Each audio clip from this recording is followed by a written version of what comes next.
This to Chris upstairs. I said, I think this team is good enough. Minnesota Chet. There it is. Well, we'll get to that point, but we got a star of the game sitting in on us right now. We want to have him here. Everything. What's up, Chet? What's up, man? Good game tonight. So, Chris, you started off, and we'll finish it up. So, Chet, we talked during the Western Conference Finals, and good to see you here make it to the NBA Finals. But after that game one, 2 for 9 from the field, and we've talked in the past about your struggles and what you've been through. To bounce back in the first quarter, you came out strong. Did you have it as a point of emphasis to make sure you got off to a good start, those 9 points in the first? My point of emphasis was really just to come out and compete, worry about all the things that matter towards winning, and let everything else take care of itself. I didn't want to put too much focus on shots, this and that, because if they don't go down early, that can kind of take you out of your game. And I feel like I let that happen in game one, so I had to correct that in game two. As one of the main factors on this team, we know when your big three plays well, you guys are damn unstoppable. You had 6 points. How was those nights? You probably took it on yourself, so I didn't play well. That's why we lost. That's what great players like yourself do. How did you sleep, and what were you thinking about those 3 days off? Man, I didn't sleep very well, but I was just thinking, about gratitude and how grateful I am to be here. If anybody can speak on it not being promised or guaranteed to you, I can speak on that. So, I know I had a bad game one. Still feel like I can be better after this game two, and that's getting back at watching the film, seeing where I can do that to get ready for the next games. But I just thought about where I could be better, and just thought about coming out and competing hard. Chet, I followed your whole career, since high school. And high school, you had the ball in your hand. You were a playmaker. Then you go to Gonzaga. You have to change your game up a little bit. Now you get here to the pros. You got to even change it a little bit more. So I want to congratulate you on, shifting your game, not being the playmaker that you used to be. But when you get the opportunity to be, as you were tonight, how does that feel for you, knowing that you are more involved in the offense as opposed to just standing and waiting, catching, and having to shoot excuse me when I say this, those bomb shots? It comes down to understanding that,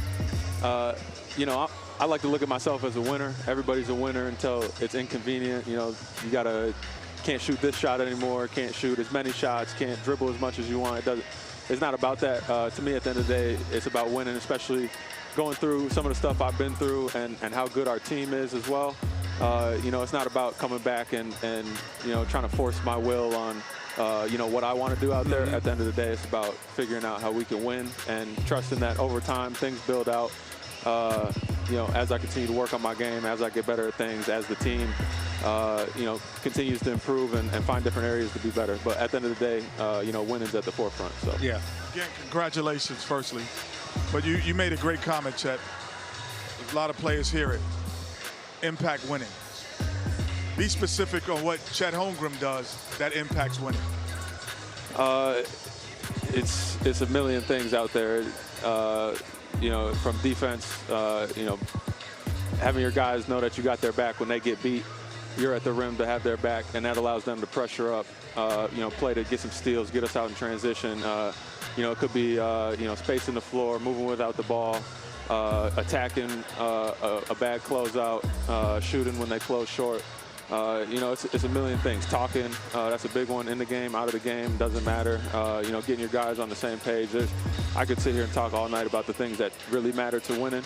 At the end of the day, you got to have dudes that can go, get buckets, and put up points. That's what the league's about, and everybody knows we got that. We got the MVP clearly. So, but at the end of the day, it's a five-man game. There's a lot of MVPs that never win a ring. It's not all on them. There's 5 dudes out there, and everybody collectively got to get it done. So, that's my mindset. That's our mindset as a team. All 17 are locked in on that, and that's what we're trying to do.